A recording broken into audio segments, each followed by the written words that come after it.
Hey, we're back, Earlene. It's been a long time, and I am Steven. super glad to be back in studio. Me too. We both have been traveling. We have, and I even did a tribute to your Germany trip with, my dad's location in the That's basement with right, all the that's right. German acumen and memorabilia. It was kind of neat. Well, you know what's funny is I tried to watch some of that while I was on the military base in Germany, and it was filtered out.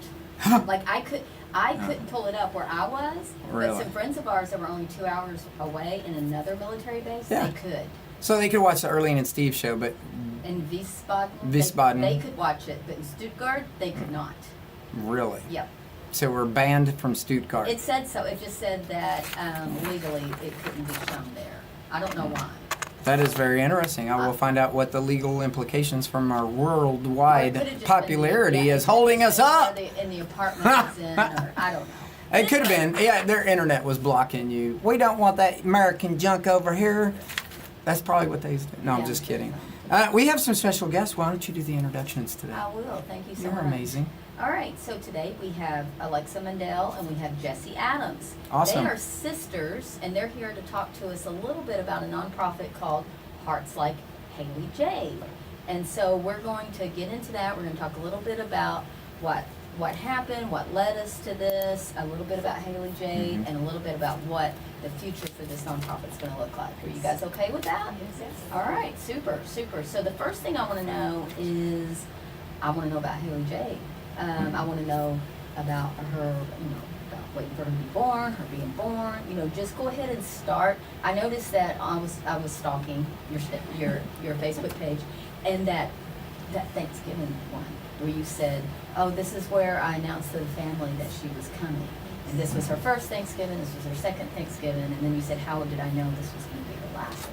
And so, if you guys, and you can, piggyback off each other a little bit, but give the audience a little bit of an idea of who Hayley Jade was, is, and what her impact has been on your life. Yeah, so Hayley Jade was special.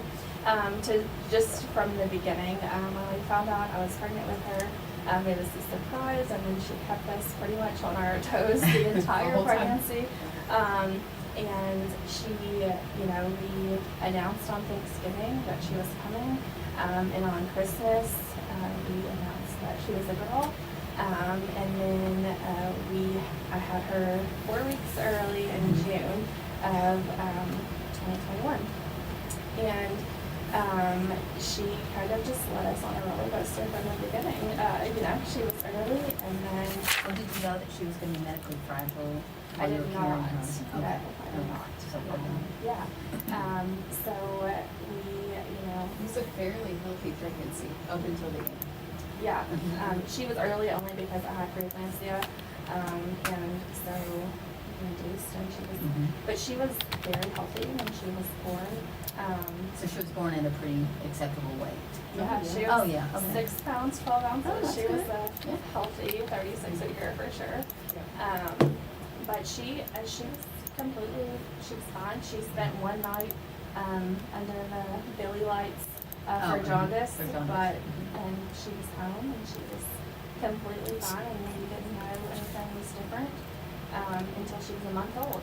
Okay, so then what happened that made you begin to realize that there was something special about Hayley Jade? Yeah, so she had a seizure, Mhm. and we, took her to the hospital, and we couldn't figure out much initially. And being a nurse is probably the only reason I picked up very quickly that Right. it was a seizure.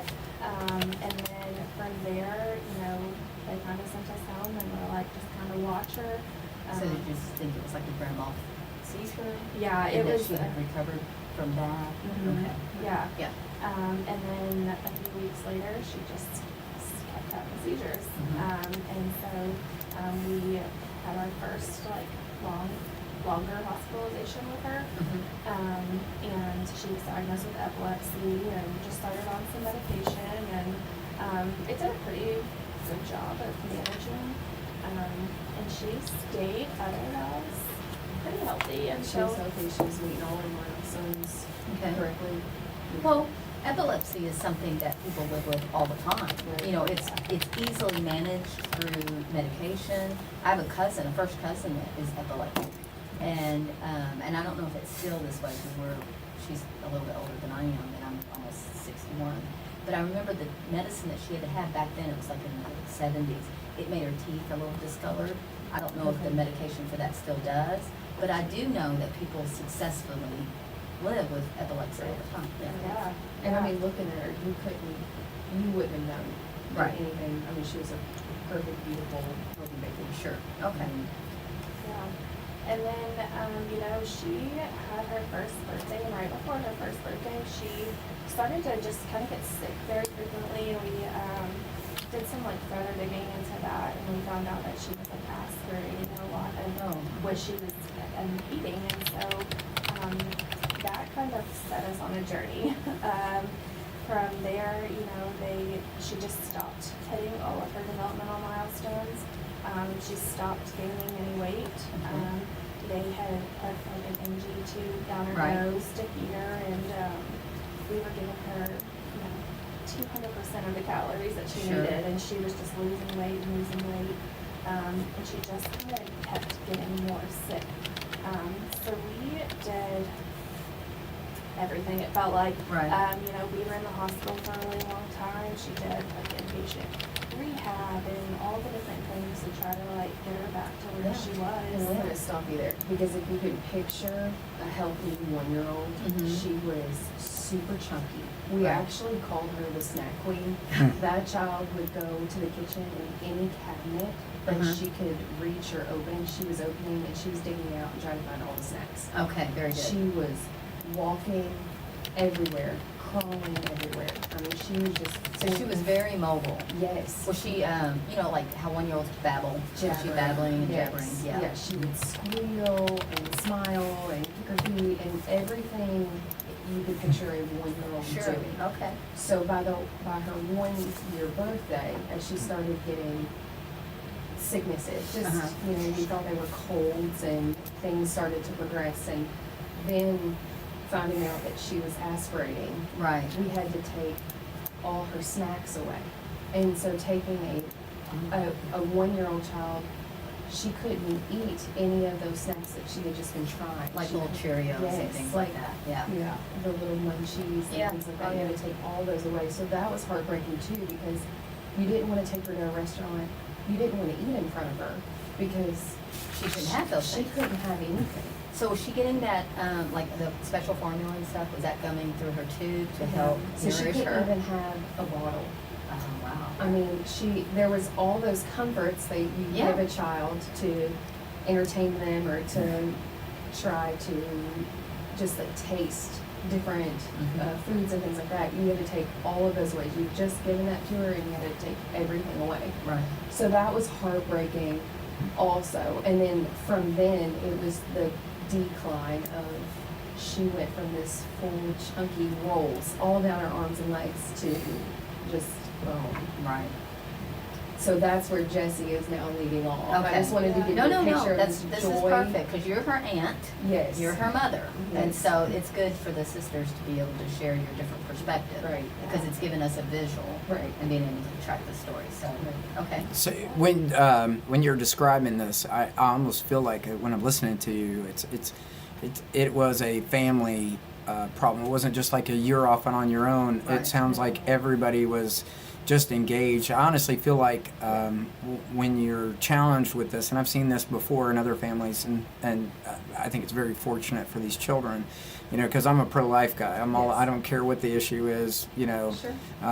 all about the life of the child. But from listening to you describe it, you almost sound as if I didn't know and didn't have the introductions, like you were the mom. You know what I mean? Oh, So yeah, it sounds like y'all all took, and I'm not trying to take away from you, No, Jessie, in no, any way, no, but you can just hear it in your voice that it was very much, y'all were very much into this care, Oh, yeah. together. Which I relate to. I'm an Yes. auntie too, and I adore my nieces and nephews just as much as if they were mine. Yes. We even say our baby, or Yes. Well, and Jessie gave me the absolute greatest honor, and what people don't know is Jesse has an older daughter, Mackenzie. Mm-hmm. And I was there when she delivered her. Mhm. And that was always so special to me. But with Hayley, she also gave me the honor of being in that room when she delivered. But the doctor let me catch Hayley. Oh. So I essentially yeah. delivered her. Yeah, Yeah. for sure. So I just feel like I've been with Hayley Mm-hmm. from the moment From, she from was the put moment in. she drew her Yes, first breath. yes. Absolutely. Oh, Yes. sure. And I can feel that. I can Yes. feel that closeness Yeah. between you guys. Yeah. That is awesome. And I got that idea as well when I was doing research for us to get together today. I got the impression that your family was very close, that all of you Yes. were very involved with Hayley Jade, and that all of you, you did the joys together as well as the sorrows Yeah. together. Yeah. So all right, so we've gotten to the point where you know something's wrong, you're not Mhm. exactly sure, and I can't remember everything, but I do know, I read something day before yesterday where you wrote what she'd been diagnosed with, and it was several things. Yes. Do you, Yeah, she had when we looked further, she had a genetic condition, an SCN8A mutation. And so the difference was that hers was like a variant that hadn't been seen before. Mhm. So there was things that, they could relate to, but Mhm. there was nothing exactly like hers. right, And then, she was an intestinal failure, and she had epilepsy, and she just had, she was neutropenic, and just all these different things, and, when you comboed all of those, it was really hard for her, right. to fight. Now, all of did they that give you a stuff. life expectancy at the time that they diagnosed her with all of this? No. Okay, so you just thought, okay, we're here, we're gonna take care of this. Oh wait, now we're gonna take care of this, and now we're gonna take care of this. So Right. that's the kind of the thing that you guys were living on. Right. Very good. So I know that you're a nurse, Mhm. right? So one of the things that I was wondering about, were you able to continue with your career during this period of time, or did you leave work to care for Hayley? So initially, I still worked, and while I worked, we went to a medical daycare, and so there were nurses that were with her all the time when I was at work. But as things progressed, I was able to get Hayley onto a waiver, and so for the last 6 months of her life, I was able to stay home with her and Sure. take care of her, because I don't think what the backstory of Hayley is Hayley was 24/7 care. She was around the clock, medicine and stray cat, and she was TPN dependent, her blood sugars, and she was 24/7 care. And so Sounds like you almost got a doctorate degree after all Oh, of yeah. this. yeah, one of the doctors when she was inpatient told me I was running an ICU at home. Right, Mhm. sure. Oh, And it looking sounds, back, it I does, really it was. sounds Yeah. like it, sure, for sure. Did you have special equipment brought in, to the home so that you could have it there, so that you could almost like have her own little hospital room at home? Yes. Okay, Yeah. very good. Yeah, the whole house was Hayley's Yeah. deluxe hospital room. Yeah. So, one of the things that I read over and over and over, several people said she was always smiling. She giggled, she smiled, that even through all of her medical treatments, that she was still a happy girl. So what was your greatest challenge? With your mother?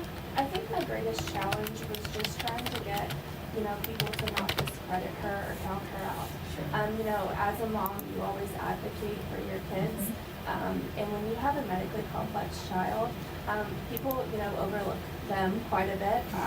And so it was always not only just advocating for her medical needs, but also just like advocating in general. She may have been nonverbal, but she could communicate. And, Right. just because she wasn't saying hi to you when you walked in doesn't mean you walk past her. Right. She is Oh, yeah. she is For sure. a person. And so just, trying to make sure that everyone saw her for who she was and what she was worth. So, you had said that she was walking and toddling about when she really started getting sick. Now, did she end up not being able to walk? Was she wheelchair bound? She was. By then, She wasn't. I don't remember exactly at what point she stopped. walking. It was right after her first birthday. Yeah. It didn't seem like it. Looking back, 3 years it's not long at all. Right. But when we were going through those motions, it was just like, oh, she was walking, but it's been a while since she's taken a step or wanted to crawl, and she just kind of lost the will, and she would let you know. Like, Right. Jesse had her in all kinds of different therapies, trying to gain her strength back. Oh, sure. To Yeah. any type of muscle that she could get back. And Hayley, she would let you know when she was not going to do it. She would not do it. Her personality never left. Right. She had her personality until the end. Good. Before we get into discussing more about the nonprofit and what that's going to look like for us moving forward, I was wondering if you're comfortable doing it, if you could talk to us a little bit about her end stage of life and what it was like towards the end of her life. Yeah, so, like I said, Hayley was never given a life expectancy. So she was doing okay, and then she went into respiratory arrest in July of last year, and from that she just kind of never bounced back. She was in the hospital for a little bit. She was able to finally come off the ventilator and things like that, but she just had a lot of effects from that, and doctors just kept telling me, like, there's just nothing else. And so we chose to bring her home, and we brought her home with hospice. But when we brought her home, it was not under the assumption that anything would happen very quickly. She was okay. When we brought her home, she was so happy to be She was home. so happy. I'll never forget that. In the hospital, she was miserable. And we brought her home, and it was like we walked through the door with a new kid. She was giggling and belly laughing, and I was like, okay, like, she just needed to come home. This is what we were supposed to do. And even just her hospice team, they had worked with her before in palliative care, and they had told me initially, we have kids that are on hospice for years, and it's just this extra support and all these things, and so that's kind of the attitude that we went in with. But Hayley was on hospice for a week before she died, and I wish that I could say that it was like expected and comfortable and everything it was supposed to be. It was not. And the day before, or earlier in the day, before the evening that she passed, she was outside with Jesse. Jesse was taking her outside, and they were blowing bubbles with her older sister, Mackenzie. And she was laughing and awake and sitting up and full of life. Right. So when we got the call that Hayley needed to come, we were, I think, confused. Yeah. Right. Yeah. Sure. Was at one point. So I have my grandmother, right when she passed, similar, and I know it's different, but I'm a faith guy too, right? So it's like Jesus is about to take you, and He's giving you a moment with full dexterity, Yes. that right? Yes. And my grandmother, she was flat out. I remember to this day, I was an older gentleman. I wasn't, young watching this happen, but all the cousins are lined up by my grandmother's bed, and I remember her being in hospice. The whole living room was taken up with her bed, and she straight up, it felt like a horror movie, scared me a little bit because she stood straight up. What's everybody doing here? Right. And I'm doing fine. And she said, can I get some ice cream? And I was like, you sure can. We got that ice cream cone. And, she took a couple of licks of it, and we're all just filled with like this moment of like, and then she laid back down and peacefully just kind of departed us, right? And it's like, I feel like there's a moment that if you're truly given, and you know how children are God's children, right? So, and they are until they know that they have free will, right?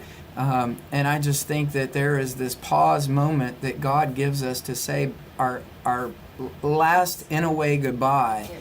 And I feel like it's such an important part. Hospice, whether it's pediatric or it's geriatric, it's such a pivotal part of the whole family piece to just help cope with that. Well, Right, I was just right. thinking, when you guys were sharing this with me, Mhm. I could envision, the bubbles floating in the air and then her laughter. I mean, you guys are giving such a beautiful description of Hayley's last day here on Earth. Mhm. And I feel like, what a precious time. Yeah. What a precious gift that she gave you guys. Yeah. Because, I want to say this very lovingly. She's well now. She's well now. Oh, you But can say that. Yeah, that absolutely. last thing that she did for you guys was a gift that she gave you, so that we have these beautiful memories. And you guys are doing such a great job. Yeah. Bringing her to life. Yes. Because just sitting here talking with you all, I can see her, I can envision her, I can see your faces, I can feel your feelings. And so don't stop doing this. I know Yeah. you're going to, throughout your lives, you're going to share the story of Hayley Jade over and over and over. But, my prayer right now is that you guys always be as tender as you're being right now. I mean, there's a tender strength that the two of you are giving to us as we listen to this. And so what I wanted to do, and you guys have done a beautiful job of, is to kind of set the stage. This was Hayley's birth, this was her life, this was when she passed. And then I want to get into the nonprofit, get into how did you decide to do that? Is this something that you were thinking of when she was still alive? And I do know that, is it only to help with the medical bills for people with fragile children? Go ahead. Yeah, so when Hayley was alive, I just kind of, felt like we had been helped, especially by a lot of nurses. And so giving back was always kind of a thing we did. When she became sick, even just for Christmases, we would give back to the places that helped her. And so that was just something that I was kind of established from the get-go of when all of her challenges started. That was something that helped us feel like we could give back in a way. And then after she died, it was one of those things where we wanted to keep her alive in a sense. Right. She made an impact on so many, and so and we were helped in a lot of ways as well. And so just being able to give back a little bit. So we've given back to some medically complex families that have kids that they just needed financial help. But we had taken it a little bit further than that as well. And this year we were able to give out some scholarships to some high school students that are going to be going into nursing. And so we can impact some future nurses as well. And then we've given back to some of the facilities that helped Hayley, so specifically Norton Children's and Cincinnati Children's, and just giving, items to help with the kids that are coming in there. And, I think our vision is pretty grand. We have a lot of things that we want to do, and it's just kind of baby stepping it there. But. Sure. But, but then you established this, and you got, and I saw where you were sharing your joy about when you heard back from the IRS, and you were definitely a nonprofit, and you were giving glory for that, and I think that's wonderful, because it is important to have that status. It's important to have that because, you've got that backing, so that when you're saying, we are going to collect this money, and this is going to be used for this, you're very specific about that. So people can feel comfortable donating to this and knowing that you guys are going to be good stewards of the money that people give. And so, so you mentioned your vision. You said we've got big vision. Tell me a little bit about that. Yeah, so I think when I think about her nonprofit as a whole, I really invest in, the nurses that took care of us, and I want to be able to impact future nurses and healthcare workers. Because they do make such a huge impact, especially for kids like Hayley that are in the hospital for a long time and families like ours. And so I definitely see us doing a larger gift to nurses and nursing students and potential future nurses and healthcare workers. But I also, have such a tender spot for medically complex children and their families, because I think they go through so much behind the scenes that people don't realize. And so just being able to help them in bigger ways as Right. well. And I have some ideas that I'm not going to throw out quite yet. It's okay. but It's okay. progress, When you do yeah. have them, you can let us know. We'll share. Yeah. One of the things that, several years ago, I had a good friend that passed from cervical cancer, but she left behind young children. Her husband, a 5-year-old, and a 7-year-old, and an 11-year-old. And so it was a long process, and we all kind of went through it together. One of the things that I started doing with Shelley when she was sick and passing was thinking about how expensive it is for the families that are visiting, the people that are ill. They've got to have money for parking and snacks and food and gas and transportation. I mean, there's great things like the Ronald McDonald House. That's wonderful. I had a very premature child, and I stayed in the Ronald McDonald House while Stephanie was in the hospital. And this was in North Carolina 35 years ago. So I do know we have that, but they don't always have space. I mean, we think they do. Yeah, exactly. And the thing, you can't plan this. No. Like, oh, my kid's sick. I need a place to stay. Right.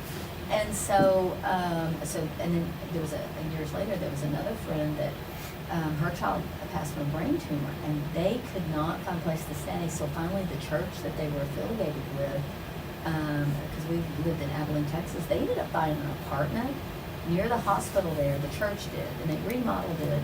So they stayed there, and then after their child passed, they began moving people into that. And I think there's so much stress that just isn't,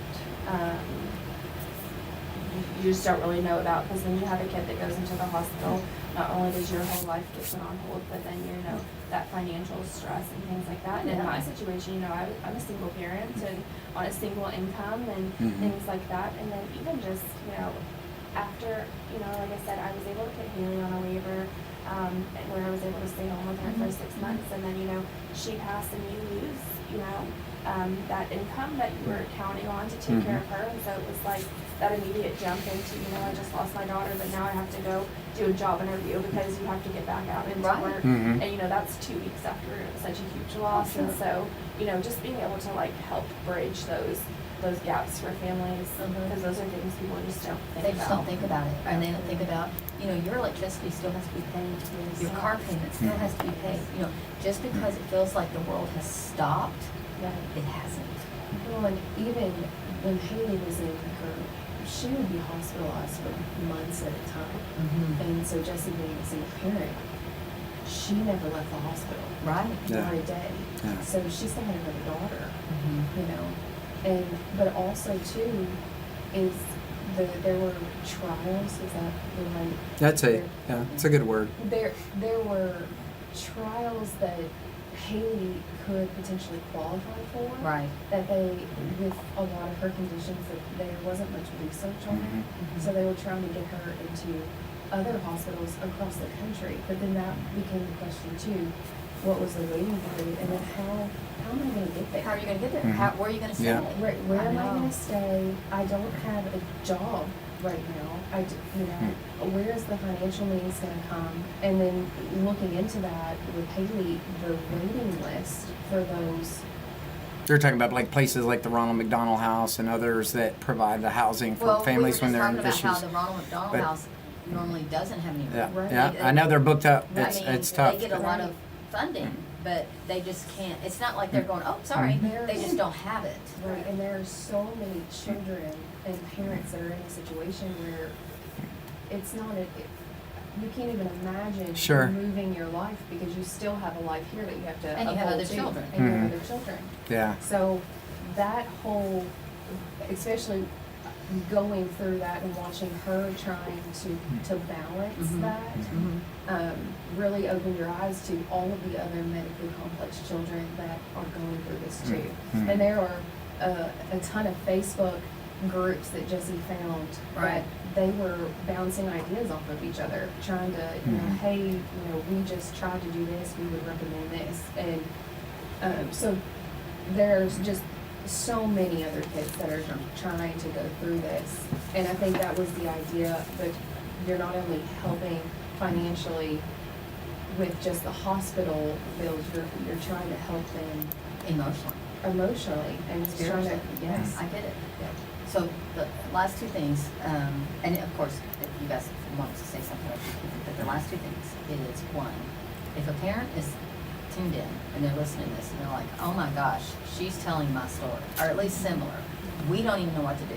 What would you say about that? And then also, how can we help? How can we, as Meade Countyans, help other Meade Countyans? You know, you guys were so fortunate because you had such a tight, close-knit family, and you still do. And that was wonderful. But what about the people out there that are maybe transplants to Meade County? They have no idea what we're going to do. What do we do? Yeah. So, to start that, if you're a family that feels like this is your situation, I think the biggest take is that number one, you're not alone, and two, just keep advocating and keep fighting for your kid. I think, I feel like I can say with certainty that I did everything I could for Hayley, and even though it's defeating because we didn't get the result we wanted, it's important, just do that. God has a plan for you. This is just one of the challenges, because what you're probably going to have to do for God in the coming future is probably even harder than what you had to go through, and He just needed to know your strength. And what this has done for you in so many ways is, you're doing what He's asking you right now. This nonprofit and starting it up, this is a problem we face as a nation. Children are being exposed to so many different things in our food and other things. The farmers even know this. How many chemicals do we need to put in something in order to keep it on a shelf long enough, in a grocery store or whatever. I want to believe that there's people out there trying to do the right things for us so that, we're not destroying our humanity, right? But, and I'm sure probably even as a mother, you're going like, what did I do to deserve this? Or it's the same feeling you almost get, like, why did they have to leave me? And all of those emotions, they come up, right? But I know that in faith you place a lot of trust in God, and I firmly believe, and I've got friends that are similar. We talked about Bodie earlier and stuff, and their hearts are so much in for the Lord, and that there's just something else. And now that you still are blessed, you have a beautiful daughter as well. What you have no idea what this experience is going to have unfold for her and her life in the future, and it's all of those other flowers that are yet to bloom from the seed that was planted from this whole experience. And I just think it's going to be an amazing journey that you still have in front of you, because if you can leave the littlest impact from this and all the connections that you just talked about through other families across the nation that are experiencing this, the growth in that can be so healthy and informative, because this is like the day you said that you took her to the hospital, and this is like it turned everything upside down. You have created a roadmap that others can almost follow, because not each one of the situations are the same, but you're helping create that.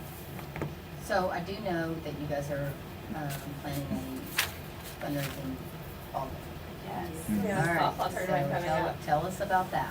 Yes, so we are having a softball tournament, the first annual Hayley Jade softball tournament on August 2nd. August 2nd? Yes. And I'll talk to the Journey team about that. Yeah, we are so excited. We have 10 teams committed right now. Oh. And we have tons of local food trucks that are going to come out for the day. And where's it going to be at? It's going to be at Mundel. Okay. And we have just had so much support from the community. We have just a whole list of sponsors for the day that have given funds, and we've also had so many volunteers that are giving time to do umpiring and just help out with scorekeeping and Very things like good. that. We do. We have been so blessed, and just people that really want to give back in Hayley's honor. And so we're gonna have such a great time. I'm really excited for it. We have a lot of buy-in from the community, and Very so, good, very good. Well, I'm gonna tell you, you guys make it easy for us to buy in. You know, just your sincerity and your humbleness and the way that you have shared with us about this fabulous little girl has made us want to do this. So we want to support you guys because what you guys are doing is you're in turn supporting others. And that's gonna be her legacy. You know, that's gonna be what people are gonna remember. And the whole Hearts Like Hayley Jade, it just flows. It's just wonderful the way you did it. And that's what we want to do. I want to make sure that we at the Meade County Messenger are as supportive of you as we possibly can be, and of course, and I want to make sure that we get the word out so that more Meade Countyans can do it, and then even beyond. And so, you know, every nonprofit starts off small. You hear it all the time. Oh, they started off in my garage, and then before you know it, you know, they're nationwide and it's big. And so we're honored that you guys took the time to come see us today. Thank you for having us. I'm very touched by your story, and I want to thank you for sharing it. I know it was difficult for you guys to do, but it's also beautiful, and I appreciate that you guys have done this. Thank you so much. I'm going to cut to, I can't say that any better than what she just said. Honestly, we're glad to tell the story, and it is part of our community, and I think it's important to educate everybody. And you know, I see so many people, to your point on the tournament, and everybody turning out because they want to get behind this. That's why we moved here. You know what I mean? I do want to transition as we come to the close of the show. If you tuned in today, please, how do we give a donation or support you? Where do we find you? At www. or Facebook? Or? Yeah, we have a Facebook page that's Hearts Like Hayley Jade. We also have an Instagram that's Hearts Like Hayley Jade. And then you can reach out to me personally as well. Okay. Do you have a GoFundMe or a QR code or something like that where we can just give money? If you get onto the Hearts Like Hayley Jade Facebook page, I have like my Venmo and things like that listed, and that goes straight into. We have an account set up through Meade County Bank. So that you can go there for donations as well. Fantastic. All right, and if somebody needs to reach you, same place. If just send them a message. Reach you because they need help. Yes. They just send you a message. Absolutely. Okay. I just want to let everybody know that we do have the Meade County Fair coming up. It is coming up at the end of the month. It's the 19th through the 26th. You can actually get your copy of the Meade County Fair catalog online at themessenger.com, and you can go to Fair Days under the special sections to find the full catalog. It's already out. To register for those events like the teen pageant, the Miss pageants, and anything else, whether it's livestock or any of the venues that are going on. I want to transition out of here, Earlene. This has been an amazing show. We had amazing guests, and I just know that this is the heart of Meade County, bringing the community together and talk about all of these things. Thanks, Steve. Thank you. All right, thank you guys. Hold on just